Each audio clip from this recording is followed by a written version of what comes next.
रायगड जिल्ह्यातील पेण तालुक्यातील शितोळेवाडी इथं घडलेल्या हत्ये प्रकरणाचा पेण पोलिसांनी अवघ्या 24 तासात उलगडा करत 2 आरोपींना अटक केली आहे। मृत अंबी जाधव यांचा अर्धनग्न अवस्थेतील मृतदेह 8 जून रोजी शितोळेवाडी जंगल परिसरात आढळून आला होता। तपासादरम्यान घटनास्थळी मिळालेल्या मोबाईल फोनच्या तांत्रिक विश्लेषणाच्या आधारे पोलिसांनी मुंगोशी येथील क्रशरवर काम करणारे राम अवतार उर्फ शेरा केवत आणि सुनील विश्वकर्मा यांना ताब्यात घेतलं।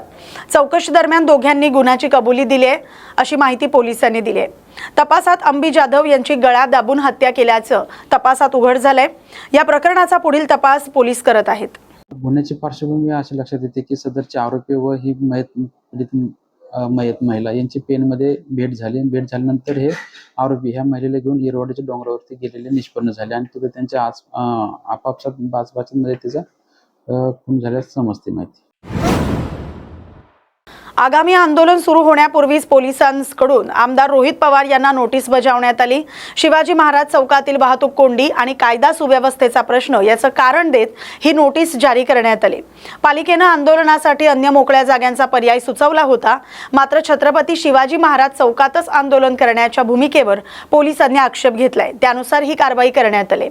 आंदोलन सुरू होण्यापूर्वीच झालेल्या या नोटीस कारवाईमुळे राजकीय वर्तुळात चर्चांना उधाण आले। जळगाव महानगरपालिकेचे नवनियुक्त आयुक्त आदित्य जीवने यांनी पदभार स्वीकारलाय। पदभार स्वीकारल्यानंतर त्यांनी शहराच्या विकासासाठी आणि प्रशासन अधिक सक्षम करण्यासाठी प्राधान्याने काम करणार असल्याचं सांगितलंय।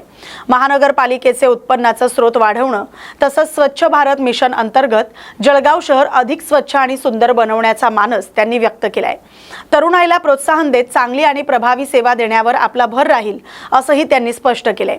नव्या आयुक्तांच्या नियुक्तीमुळे शहर विकासाच्या कामांना गती मिळण्याची अपेक्षा व्यक्त केली जाते। सर्वप्रथम सर्व जळगावकरांना माझा नमस्कार। आज मी इथे जळगाव शहर महानगरपालिकेचा आयुक्त म्हणून रुजू झालो आहे आणि प्रथमदर्शनीय या शहराला एक चांगला इतिहास आहे, या महानगरपालिकेचा एक चांगला इतिहास आहे।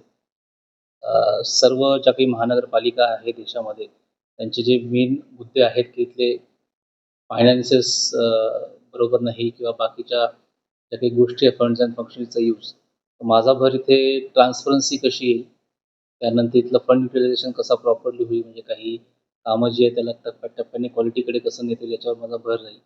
आणि जे राष्ट्रीय धोरण आहे स्वच्छ भारत मिशनचं त्या अंतर्गत या शहराला स्वच्छ आणि सुंदर करण्यावर माझा पूर्णपणे भर राहील। त्याचनंतर ज्या काही नागरिकांना ज्या महानगरपालिकेच्या वतीने ज्या सुविधा देण्यात येतात किंवा ज्या टॉप सिटीजमध्ये ज्या काही असतात त्यातल्या ज्या कुठल्या आपण within the limits of funds and public जे काही समस्या किंवा त्यांचा जे काही अपेक्षा असतील त्याच्याशी निगडीत राहून आपण दर्जेदार इन्फ्रास्ट्रक्चर आणि सर्व्हिसेस देण्याचं मानस ठेवू असं मला वाटतं। छत्रपती संभाजी नगरामध्ये आपण विविध उपक्रम या ठिकाणी राबवले होते, तसाच मानक जळगाव शहरात देखील राहणार आहे।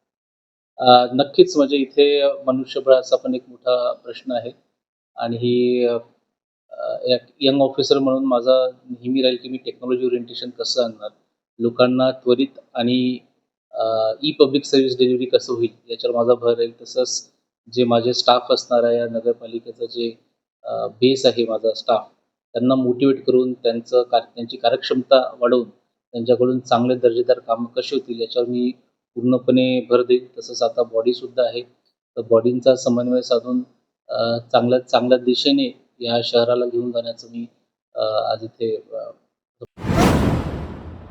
सिंधुदुर्गचे माजी आमदार वैभव नाईक यांनी विविध राजकीय आणि सामाजिक मुद्द्यांवर राज्य सरकारवर टीका केली।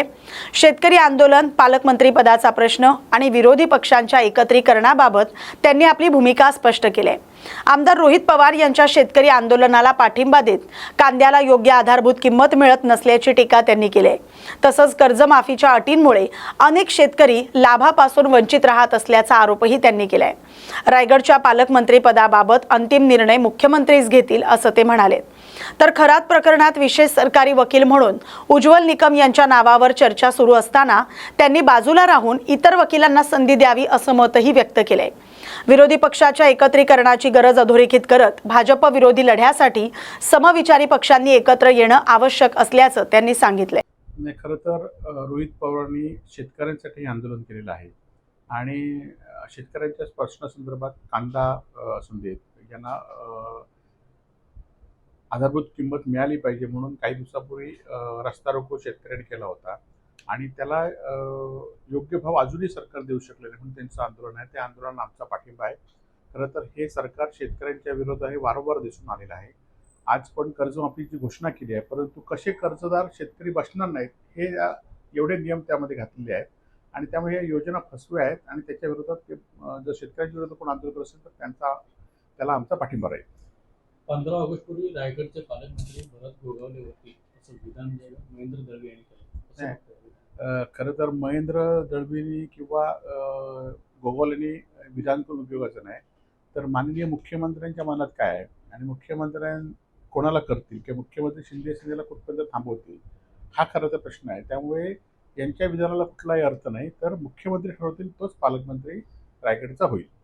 खराब प्रकरणामध्ये उज्ज्वल निकम यांची नियुक्ती केली जाणार नाही, खरं तर खराब प्रकरणामध्ये उज्ज्वल निकम हे आता एका पक्षाचे खासदार आहेत आणि अनेक नामवंत वकील या राज्यामध्ये आहेत आणि त्यांनी सुद्धा अनेक चांगले खटल्यांना चांगला न्याय दिलेला आहे. खरं तर उज्ज्वल निकमांनी सुद्धा त्यांच्या वकिलीबद्दल किंवा त्यांच्या देशभक्तीवर शंका करण्याचं कुठलंही कारण नाही, परंतु ते एका पक्षाचे हे असल्यामुळे लोकांच्या मनामध्ये शंका येईल म्हणून त्यांनीच खरं तर स्वतःहून बाजू राहिलं पाहिजे आणि ह्या नामवंत वकील जे आहेत त्यांना ही खराब प्रकरण दिलं पाहिजे.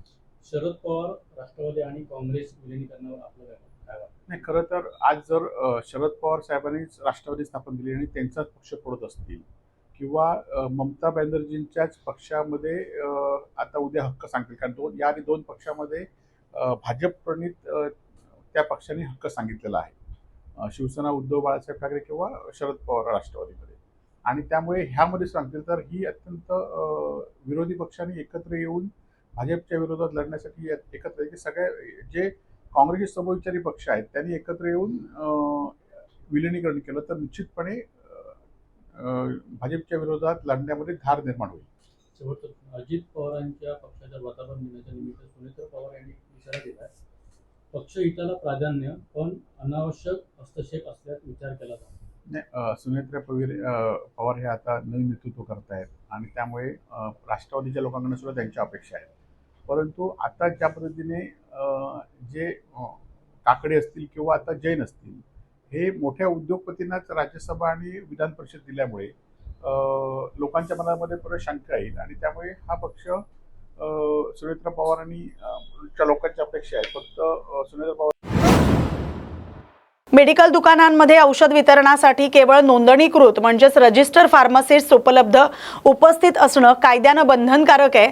मात्र या नियमांची प्रभावी अंमलबजावणी होत नसल्याचा आरोप करत इंडियन फार्मासिस्ट असोसिएशन यांनी अन्न आणि औषध प्रशासनाचं आयुक्त तुकाराम मुंडे यांच्याकडे लक्ष घालण्याची मागणी केली आहे. मेडिकल दुकान म्हणजे किराणा दुकान नाही. औषधांचं ज्ञान असलेला प्रशिक्षित फार्मासिस्ट औषध वितरण करावा असं संघटनेचं म्हणणं आहे. अनेक ठिकाणी परवाना दाखवला जात असला तरी प्रत्यक्ष नोंदणीकृत फार्मासिस्ट उपस्थित आहे की नाही याची तपासणी आवश्यक आहे असंही संघटनेनं स्पष्ट केलंय. कायद्यातील तरतुदींची काटेकोर अंमलबजावणी करून रुग्ण सुरक्षिततेला प्राधान्य द्यावं अशी मागणी करण्यात आली.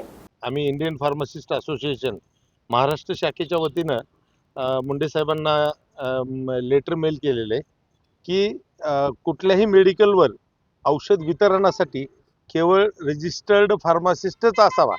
मुळात हा कायद्यात नियम आहे. ड्रग कॉस्मेटिक ॲक्ट 1945 अंतर्गत रूल नंबर 65 बघितला तर हाच सांगतो की औषध चिठ्ठी घेणारा, वाचणारा आणि औषध पेशंटला देणारा, कारण औषध देणं ही निव्वळ काहीतरी एखादी वस्तू किराणा दुकानातली घेतली आणि दिली असं नाही आहे. त्यासाठी त्याचा अभ्यास असावा लागतो, औषधाची माहिती असावी लागते, आजाराची माहिती असावी लागते आणि त्या व्यक्तीनं त्या औषधासोबतच पेशंटचं समुपदेशन सुद्धा करणं गरजेचं असतं आणि ते काम फक्त फार्मसीचा कोर्स झालेला रजिस्टर्ड फार्मासिस्टच करू शकतो. त्याच्यामुळं आमची हीच मागणी की औषध वितरणासाठी कुठल्याही मेडिकलवर, ते प्रायव्हेट असो हॉस्पिटलचा असो, तिथं रजिस्टर्ड फार्मासिस्ट असावा आणि ह्या कायद्याची अंमलबजावणी स्ट्रिक्टली व्हावी.